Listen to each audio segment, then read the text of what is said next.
RJ में कैसे आए?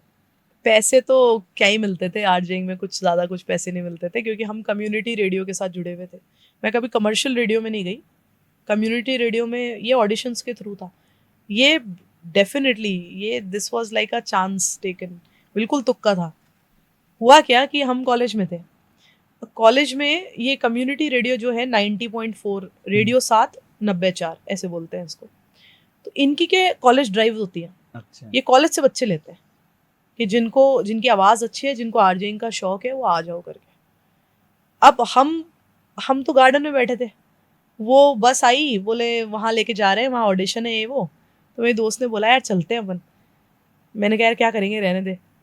बोलते यार कुछ तो अच्छा होगा, यहाँ फालतू घास में बैठे हैं, धूप खा रहे हैं, चलते हैं यार कुछ कर लेंगे, देखेंगे ना, एक बार देख के तो आते हैं कैसा होता है। मैं कहा चल ठीक है चल। Typical college bunk.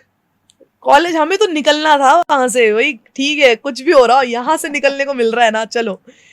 चले गए जी, वहां पे चले गए, वहां देख रहे हैं इतने सारे बच्चे हैं भर भर के, और सबको इतना जुनून जोश, मतलब सबको ऑडिशन देने हैं और सिलेक्शन होना है ये वो।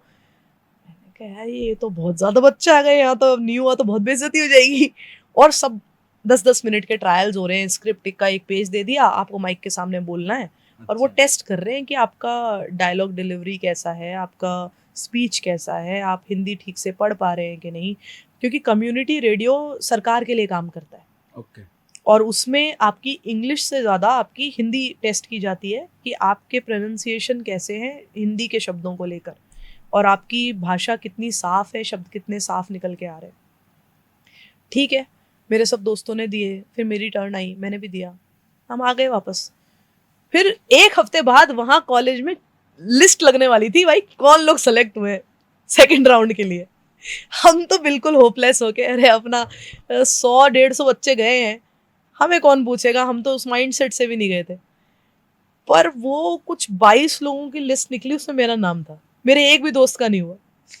और वो सब मुझे गालियां दे रहे हैं कि यार तू गजब है, तूने अंदर जाके क्या किया। मैंने कुछ नहीं किया यार, वो तो पढ़ने के लिए बोला, मैंने पढ़ दिया। अच्छा, मेरा स्कूल टाइम से था, मैंने हर साल अपने स्कूल को रिप्रेजेंट किया था हिंदी डिबेट कॉम्पिटिशन्स में। तो SMS school, Vidyashram school, MPS, सब जगह जाती थी मैं।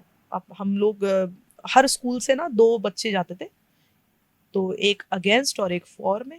तो हमेशा स्कूल की टीम में मैं होती थी, तो मेरा डिबेट्स में बहुत मतलब इंटरेस्ट था, बहुत रुचि थी। तो वो था, वो काम आ गया। साथ में कविताएं पढ़ना और सुनाना, वो शौक बहुत अच्छा था। और कॉलेज में भी इनफैक्ट 3 साल मुझे एलोक्यूशन कंपटीशन में हमेशा प्राइजेस मिले, फर्स्ट सेकंड तो मैं आती आती थी। तो वहाँ काम आ गया। मैंने कहा चलो ठीक है, अब ये हो गया तो कोई नई चीज हो गई अपने लिए, ये भी कर लेंगे।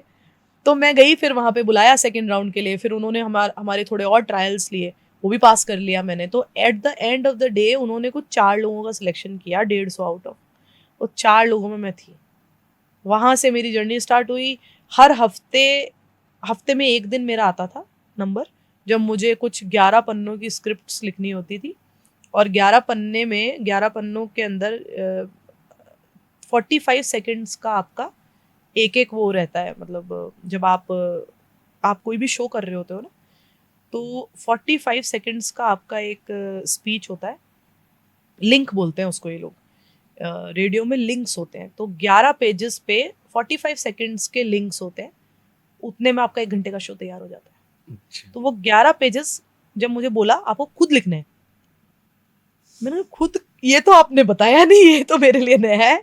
मतलब जहां तक अगर सिर्फ बोलने की बात थी तब तक तो ठीक था, पर अब लिखना भी खुद को है, फिर ये मेरे लिए बहुत स्ट्रगल हो गया, because I am really bad at writing. मतलब मुझे तो इतना डर लगता है ना राइटिंग से, आज भी मुझे कोई कुछ लिखने बोल देना तो मुझे एक वो थोड़ा सा ऐसा हो जाता है कि यार I am not a writer. But वो एक डर था। तो मैंने वहाँ पे जो एफएम की डायरेक्टर थी उनसे मैंने शेयर किया, सलीला मैम, बहुत हेल्प किया उन्होंने। उन्होंने मुझे इनफैक्ट ये तक ट्रेनिंग्स वो देते थे कि किस तरीके से अगर आपको अपनी ज़बान क्लियर करनी है, क्योंकि हर इंसान अगर नॉर्मली भी बोल रहा है ना तो उसकी ज़बान इतनी क्लियर नहीं है, उसको कैसे क्लियर कर सकते हो, कैसे कॉन्फिडेंस लाना है कि माइक पे आप टू द पॉइंट बोलो, एग्जैक्ट आपकी उस तरीके से आपकी टोन आए जैसी आनी चाहिए। तो एक पेंसिल होती है, उस पेंसिल को आपको अपने ज़बान के बीच में दबा के और फिर आपको बोलना है। शब्द साफ नहीं निकलेंगे लेकिन आपकी ज़बान क्लियर हो रही है उससे। तो वो अच्छा। एक ट्रेनिंग होती है। वो एक स्पीच थेरेपी में भी काम आती है और आपको एफएम में वो ट्रेनिंग दी जाती है। ओके। तो वो भी हमारी हुई। तो वो इनिशियली हमारी 1 महीने तो ट्रेनिंग ही चली।